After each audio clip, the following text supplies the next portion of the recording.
Welcome to the American Chronicles podcast. I'm Vlad Vidyuk. Former Colorado State Senator Ted Harvey served as the honorary chairman of the Stop Hillary PAC in 2015.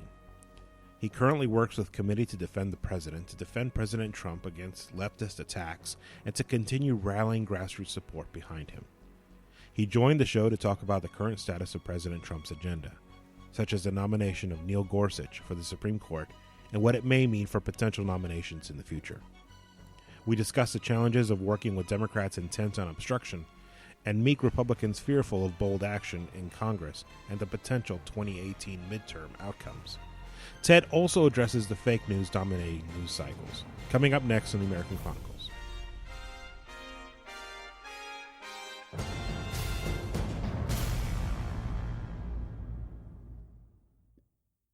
We're joined now by Ted Harvey, former Colorado State Senator. He is currently active with the Committee to Defend the President, which was formed in 2016 to defend President-elect Donald J. Trump from attacks from leftist activist groups, and is now actively engaged in not only defending President Trump from attacks from the left, but also in helping to further the administration's agenda. Ted Harvey, welcome to the American Chronicles. Well, thank you for having me on. I appreciate it. Good morning. Good morning.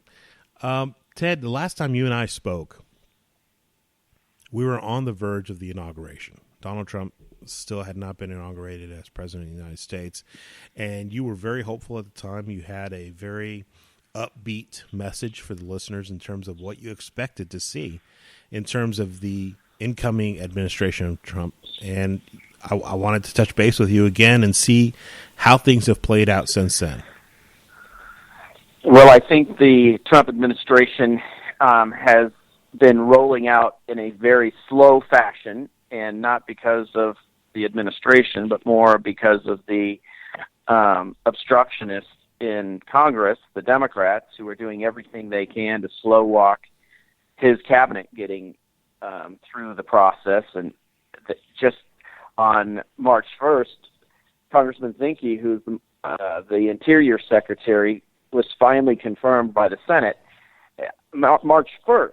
So even though they've been in session since January 21st with the administration, the Democrats have done everything they can to slow walk everything. And of the 500 and something appointments that the administration has to make here moving forward that get confirmed by the Senate, only 15 of those individuals have been confirmed by the Senate. So this is the slowest of any administration in the history of our country.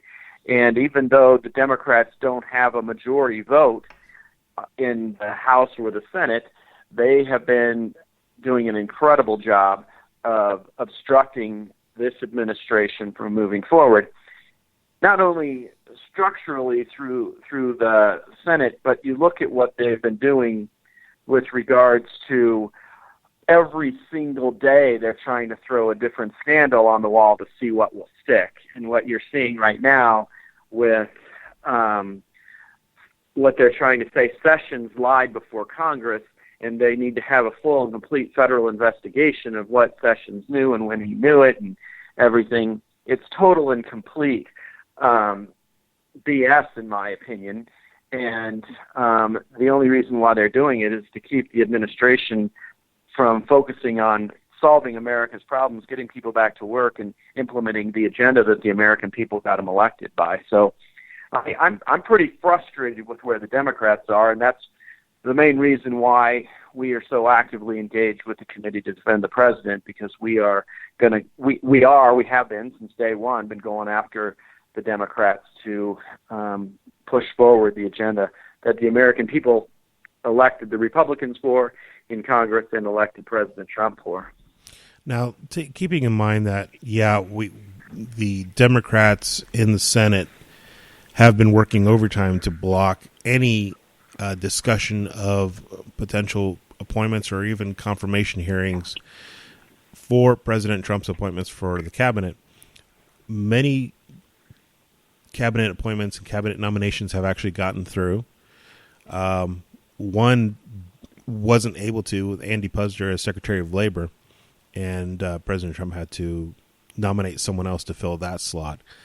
And then there's been some setbacks with regard to the National Security Advisor, General Michael Flynn, who had to resign over some controversial incidents with regard to how he reported conversations with the Russian ambassador to Vice President Michael Pence.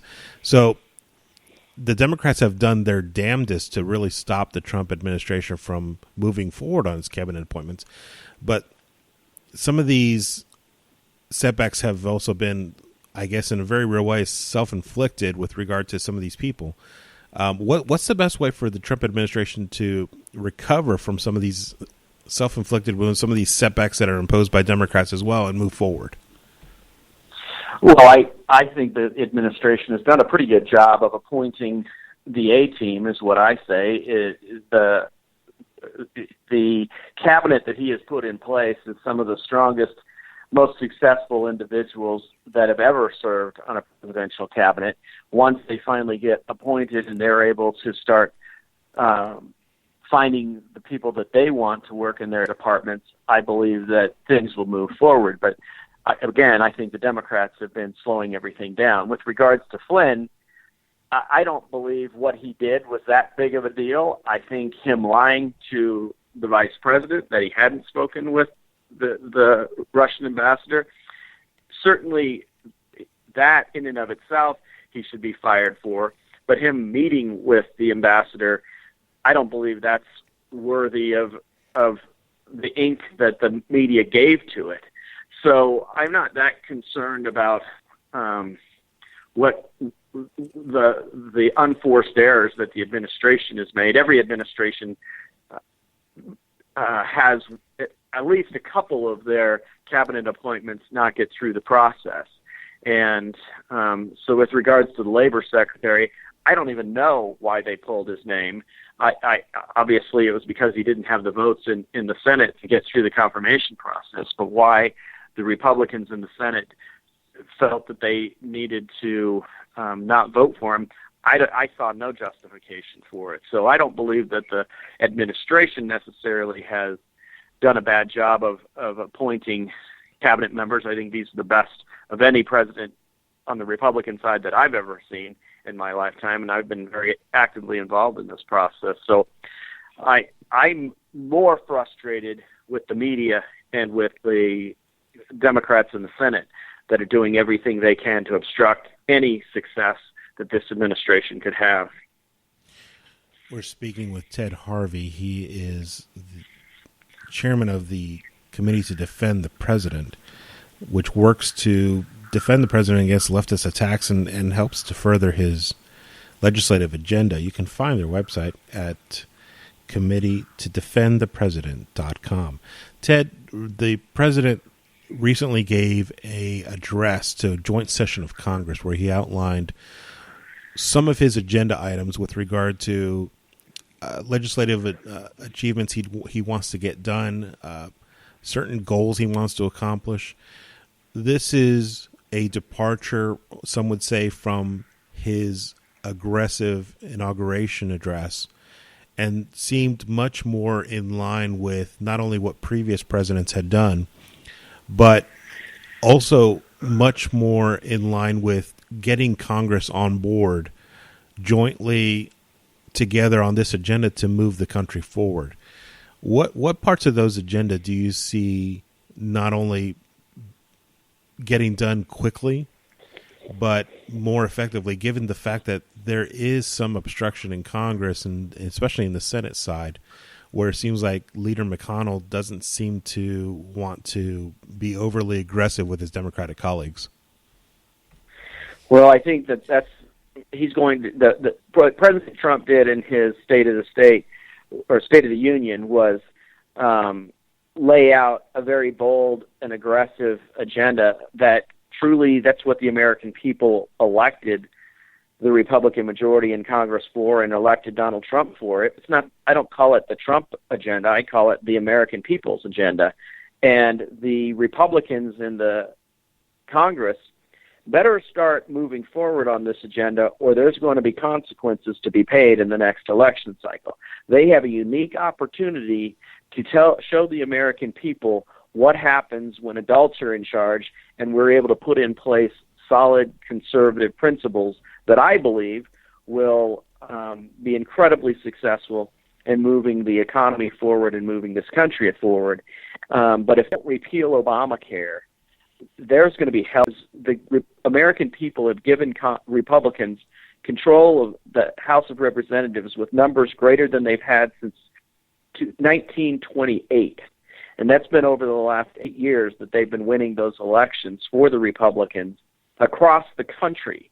And it has all been on the fact that the Democrats rammed through Obamacare without a single Republican vote. And the American people rose up and said, this is not what we want, is socialized health care. And now the Republicans have said, okay, we'll repeal it. Give us the House of Representatives. And they gave them the House of Representatives. And they said, give us the Senate. And we gave them the Senate. And then they said, give us the president. We gave them the president. Well, now they're arguing that they can't get 60 votes. Well, they better move forward and repeal Obamacare, because it was passed without 60 votes. They did it through reconciliation, the Democrats did, and the Republicans need to repeal it through reconciliation, or there's going to be hell to pay in 2018. And if they actually do pass it, I believe the Republicans have an incredible opportunity to pick up an additional 8 seats in 2018, which will give us a filibuster-proof majority, and we'll be able to move forward with the entire agenda.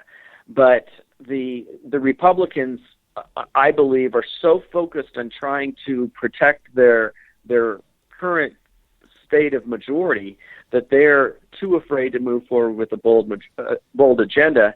And Trump used the State of the Union address, and Trump is going around the country using his bully pulpit to put as much pressure as he can on the Republicans in the Senate and the Democrats in the Senate to move forward with his agenda through the congressional process. And I'm encouraged by what I see, but we've got to do what the American people demanded, is repeal Obamacare, build a wall, lower taxes, and get the economy moving again. And the Democrats in Congress and the Republicans better get their act together, or there's going to be consequences in 2018.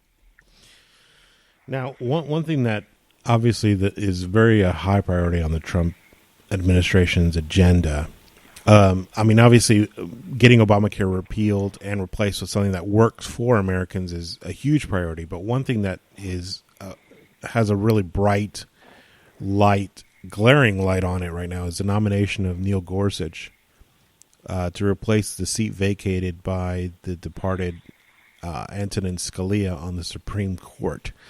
And obviously the Senate Republicans need to work very hard to make sure that confirmation gets through. One of the stumbling blocks is that the Democrats have expressed unyielding opposition to Gorsuch. They're basically working to try to block his nomination regardless. And I know Committee to Defend the President is actively working on overcoming some of those obstacles. Would you go into that with us? You bet. As I was saying in the previous portion there, the Republicans need 8 Democrats to vote with them to break any filibuster, to get to 60 votes to be able to break a filibuster on any legislation or on a Supreme Court nomination. And so Trump won 10 states across the country where current Democrat senators represent those states. And in 8 of those states, he won by 60% or more. And so we are raising money and running commercials, and we have a significant email campaigns going out in these 8 states to put as much pressure on the Democrats to get their support for Gorsuch moving forward. And the listeners need to remember that this is a replacement for Anthony Scalia. So I believe that just putting Gorsuch in to replace Justice Scalia will not change the dynamics of the court in any substantial way, and that I think the Democrats understand that also. And he is one of the most highly regarded jurists in our country. He had a unanimous support when he got appointed to his current role on the Court of Appeals. So it's going to be really hard for the Democrats to have justification for not supporting him. And since there's not going to be a huge ideological change on the court if they do support him, I think that with the efforts that we are doing with the committee to defend the president, I think that we're going to get the pressure put on the Senate to be able to get the 60 votes necessary. And specifically, your listeners can go to our website at the committee-to-defend-the-president.com and see the commercials that we're running right now in Montana to get the Democrat senator from Montana to support Gorsuch's nomination. And we're running this in Montana, but we're doing very aggressive campaigns in the other 8 states as well. And I think in the end, we will get the 8 votes necessary. The Democrats are going to slow walk it. The radical leftist Democrats would control the party.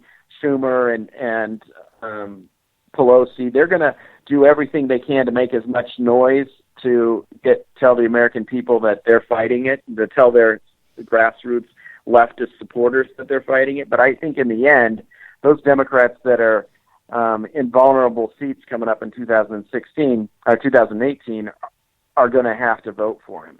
But I think what we need to look forward to is, I was at the CPAC convention, and I think the main news that came out at the CPAC convention was Ted Cruz saying that he believes the next vacancy on the Supreme Court will happen this summer.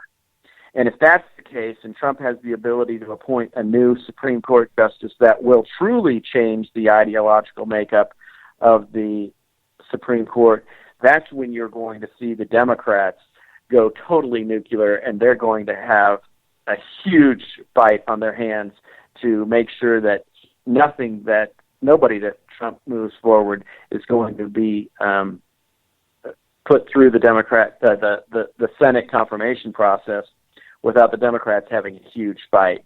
So that is another reason why it is so important for your listeners to help us out at the Committee to Defend the President so that we can build the case against these Democrats in these 8 states that we want the conservative common sense agenda to move forward with these Supreme Court nominees as well. We're speaking with Ted Harvey of Committee to Defend the President. You can find their website at committee-to-defend-the-president.com. You can also follow them on Twitter at defend_Trump. Ted, one thing that you brought up there is the possibility of an additional nomination to the Supreme Court, maybe as early as this summer. That's intriguing. Does the Committee to Defend the President have an idea as to who would be preferable? Do we stick to the list that President Trump originally issued as a candidate when he was seeking the nomination of a list of judges that were potential candidates for Supreme Court, or do we look for someone new from that list? What do you think? Well, I think that will be the true test of President Trump's administration, because I believe that the reason why he got elected, one of the most significant reasons why he got elected, was because of the future of the court. And conservatives across the state understood that if Hillary Clinton got elected, that we would essentially lose the basis for what our country was founded upon for the last 250 years, which was a country based on a constructivist understanding of the Constitution, and that any appointments by Hillary Clinton would significantly change the current interpretation of the Constitution with regards to Second Amendment, with regards to religious freedom, with regards to the Commerce Clause, and the United States wouldn't look like what it has looked like for the last 250 years. And so conservatives got involved and came out and voted in the election, especially Christian conservatives, in numbers we haven't seen before. And Trump said that, like you said, he had this list of jurists that he would choose from to replace Scalia's vacancy. And that's pretty much all he said. he didn't say that that was what he would do for all of the vacancies. And so I think it will be interesting, understanding that he needs to get to 60 votes to fill a vacancy, that he's going to be tempted, I believe, to look for somebody that is more moderate. And I believe that he has the ability to have the greatest influence on the judiciary, in my opinion, on the country for generations to come, if he's willing to use this opportunity for a second vacancy to appoint another constitutionalist to the Supreme Court that will continue to define our Constitution as a very conservative document that is not the living document that the Democrats want to continue to argue that it is. And it will require a great deal of political capital to do that, but I believe that when Harry Reid changed the rules on all other judicial appointments, he set a precedent that you can do that for Supreme Court nominations as well. And I believe that the Republican Party, when it comes to appointing a replacement for the next Supreme Court justice, should be willing to step out there and use the Harry Reid nuclear option and appoint a conservative Supreme Court justice with 50 votes if need be. I'm actually inclined to agree with you, simply because I don't think you get this kind of historical opportunity very often. The fact is that in 2016, the opportunity to defend, the opportunity to quote unquote save the Supreme Court was a hugely motivating factor for lots of conservative activists, lots of conservative voters. But conversely, it was also the exact same motivation on the opposite side of the spectrum, where on the left, they were frantic and desperate to get Hillary Clinton in there, because the left and the progressive movement have increasingly found themselves frustrated and obstructed in terms of passing legislation. And so instead what they've done is they've taken the battlefield from the state house and moved it into the courthouse. And they've gotten a lot of their agenda rammed down the throats of Americans by dint of a judge's gavel. And so they've become reliant on controlling courts. They control lots of the appeals courts seats. They control a huge amount of federal judgeships. And so they were desperate to not only establish control of the Supreme Court, but basically use as many means as possible to eliminate any further consideration of a constitutionalist perspective of the Supreme Court, and to ram through appointments and nominations of leftist progressive judges to the Supreme Court to fundamentally reshape that institution. So it was a huge motivation on the right. It was a huge motivation on the left. And I agree with your suggestion of having President Trump find a strict constitutionalist, a strict constructionist in terms of how that potential justice looks at the Constitution. And there's going to be a really strong motivation on his part to find someone more moderate to gain those additional votes in the Senate from the Democrat side. He's going to want to try to avoid a purely Republican vote, which is likely what is going to happen if a second vacancy comes up. So given the fact that we've had so much of a hard time getting a Secretary of Education approved through a Senate, how do we anticipate that kind of a battle unfolding if there's a potential second nomination to the Supreme Court, which will further shift the court to the right, given that hopefully, fingers crossed, President Trump appoints a strict constitutionalist? Well, I think you're exactly right that the left is that committed to protecting their essential monopoly on the court system, because that's the only way they're able to push through their radical agenda, because they can't do it through the Democrat process because the American people totally reject their radical leftist agenda. And I believe that is why you're seeing this national temper tantrum going on across the country since the day after Trump was elected, is that the Democrats are trying to do everything they can to discredit this presidency and to try to bring down this presidency with fake and made-up scandals, exactly. And they're going to continue to do this so that whenever he comes forward with a controversial appointment, they will be able to say, well, he can't do this because he's such a scandal-laden president, and we need to have the Republicans voting with the Democrats to make sure that we stop this rogue president from being able to push through a radical agenda, which I think is ridiculous. That's what the American people, through the Democrat process, elected President Trump to do, is to push forward conservative agenda and conservative justices. But I think that if Trump wants to go down as one of the most historical presidents ever and transform the judiciary, he will have to move forward with a constitutionalist jurist. And the Republicans in the Senate are going to have to get in line and support that. And I believe that there are some Democrats, I don't believe it will be on a party line vote. I think you'll have Manchin from West Virginia supporting him. I think you will have Teeter from Montana supporting him.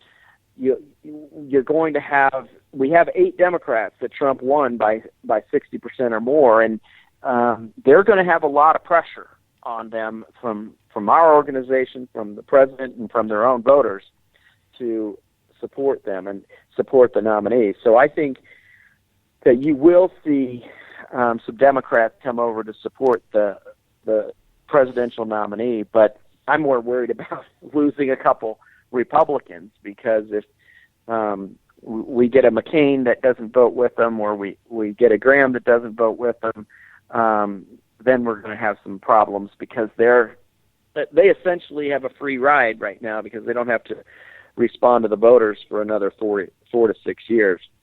So there's going to be a full-out fight, and I think that Trump's going to have to use the bully pulpit to get his nominees through the process. Now, one problem that President Trump ran into during the primary process and as a candidate seeking the nomination of the Republican Party, and then even after he became the nominee, he had a little bit of a hard time finding support among members of Congress who either actively endorsed him or would actively campaign for him and for his agenda. He's now the president of the United States, and so he is figuratively and literally the leader of the Republican Party at this point. We have midterms coming up in 2018.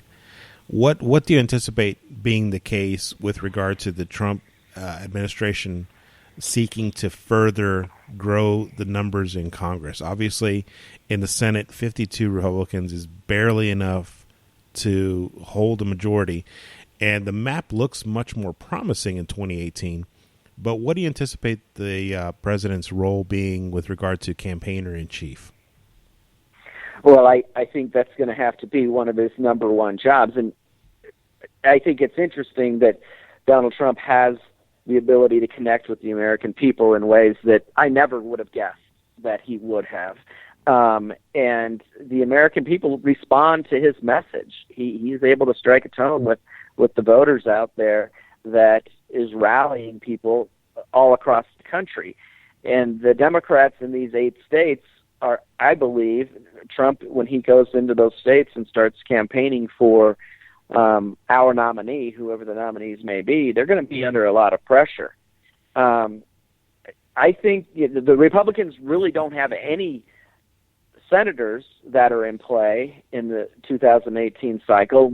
All of those that are up for re-election come from pretty solid conservative states. So it's really, the whole game is going to be on the Democrat side of the board.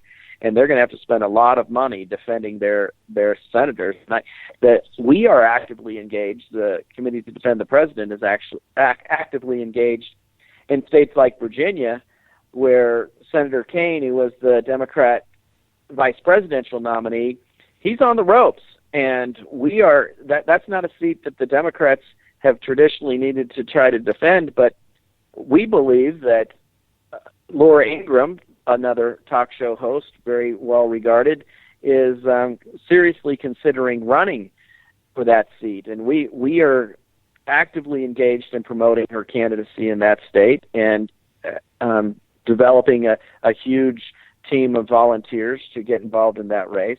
We're also doing it in I'm blanking out. Where does Sheriff Clark come from? What state does Sheriff Clark represent? Yes, in Wisconsin, and we're doing the same there. We are running a very aggressive campaign in Wisconsin to promote his candidacy and get him to run in that state.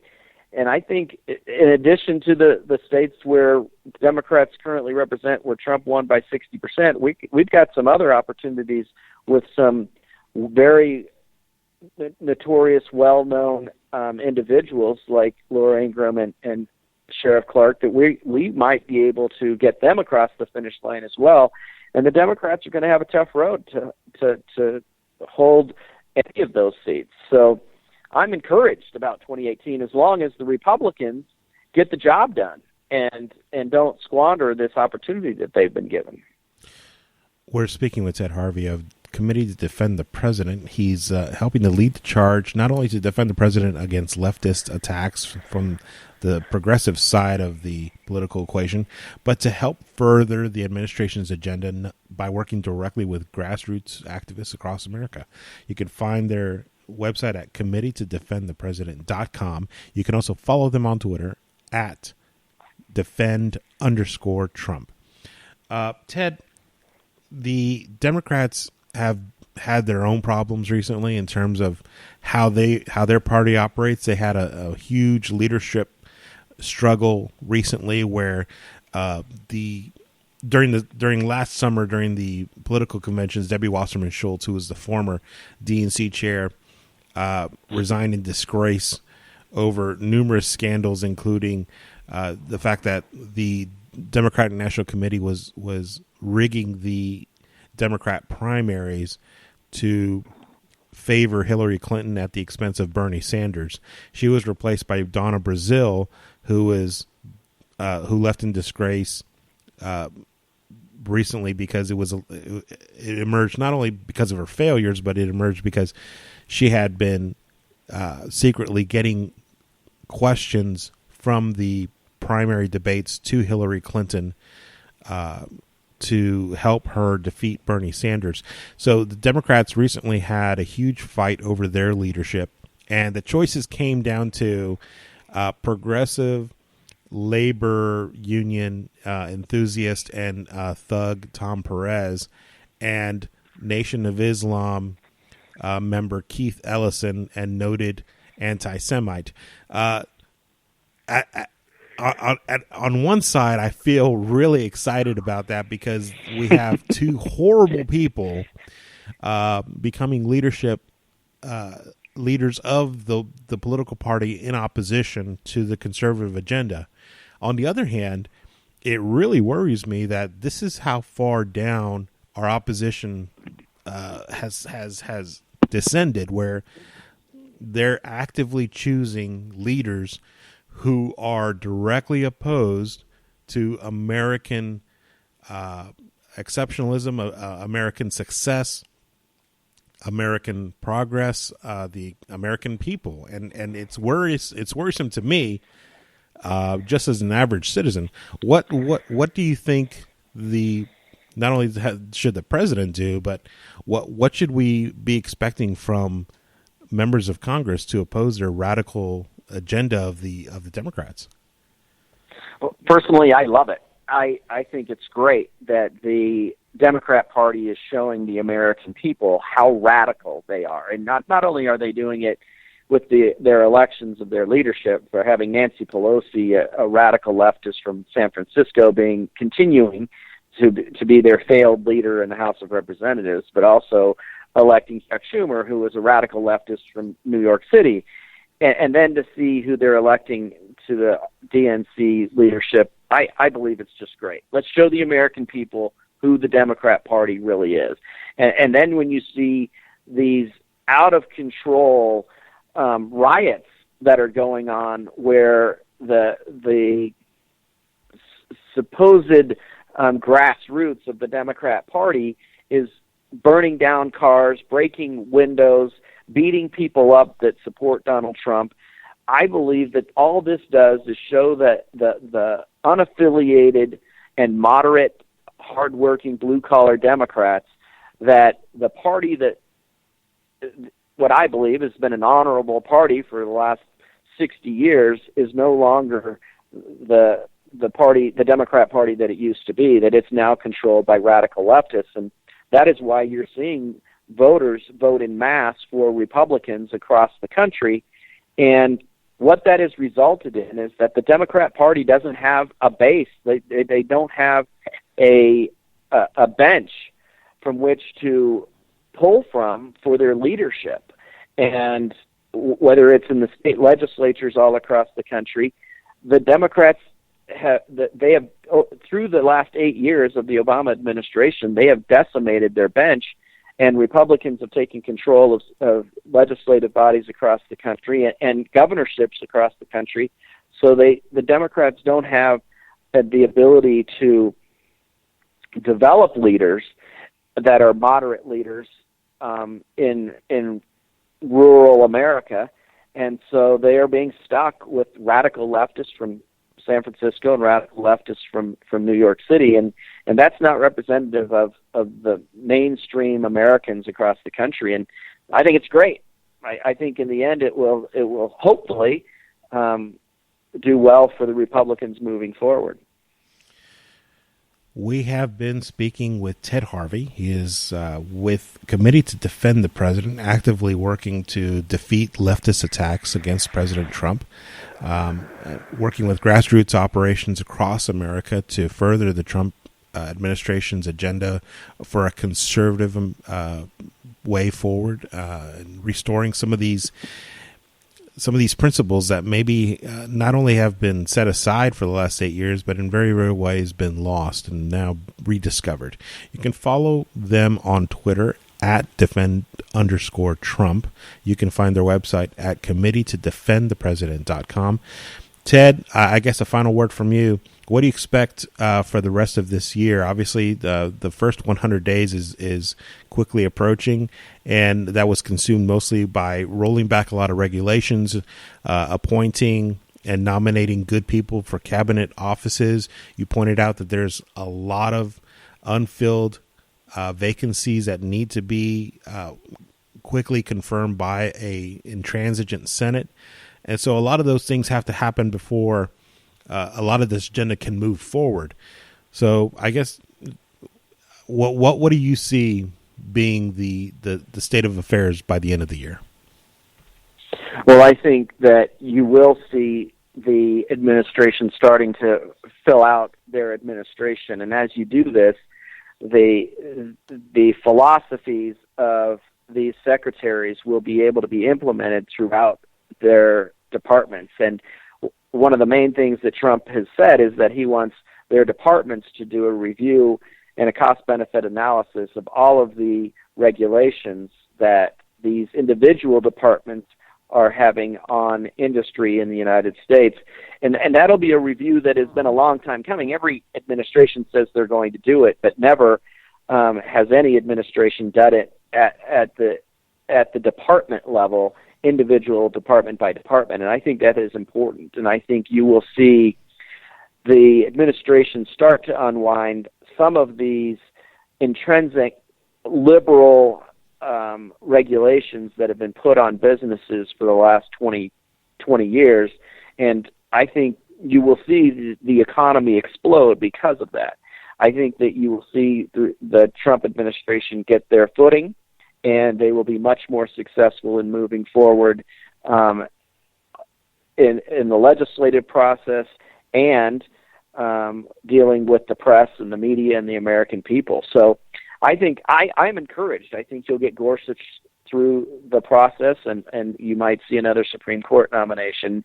But there's also 100 other justice vacancies in the judicial system across the country where Trump has the ability to appoint appellate judges and other levels of judges that will have a significant impact on the judiciary as well. And so I think we should, as conservatives, we should be very encouraged about what the administration has done this far and what the administration is going to do in the months ahead.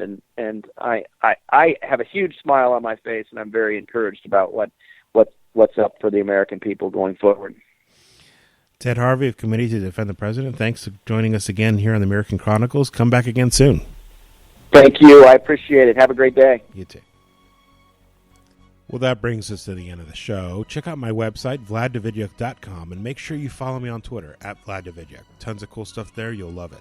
Please give the show a great rating and review on iTunes. It really helps other people find us when they're searching for a show that they might love. As always, until the next time, remember, eternal vigilance is the price of liberty, and freedom is never more than one generation away from extinction.